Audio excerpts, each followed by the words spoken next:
নমস্কার বন্ধুরা, আজকে আমি একটা নতুন রেসিপি নিয়ে এসেছি গাজর দিয়ে মোগলাই। চলো দেখে নেই আমি কীভাবে বানাচ্ছি। প্রথমে একটু ময়দা নিয়েছি 300 গ্রাম, তার মধ্যে একটু নুন দিয়েছি আর দিয়েছি একটু সাদা তেল ময়ামের জন্য। এবার এটাকে ভালো করে মেখে নিতে হবে।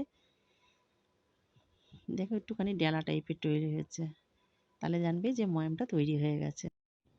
ময়দাটা একটু নরম করে মাখতে হবে। দেখো আমি 5টা লেচি কেটে নিয়েছি।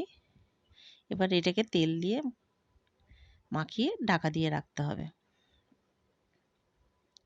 এবার দুটো গাজর গ্রেট করে নিয়েছি। দেখো আমি গাজরগুলোকে গ্রেট করে আছে। আর এর মধ্যে নিয়েছি পেঁয়াজ কুচি, লঙ্কা কুচি আর বিস্কুটের গুঁড়ো। এবার থালাতে তেল মাখিয়ে রাখলাম। এবারে তার মধ্যে একটা ডো নিলাম। এবার হাত দিয়ে দিয়ে বড় করতে হবে।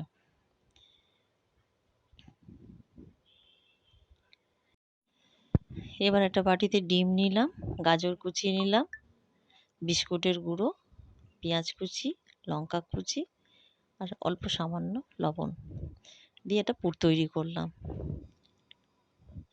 এবার পুরটা মাঝখানে ঢেলে দিলাম। দেখো আমি কিভাবে সাইডে ভাঁজ করি।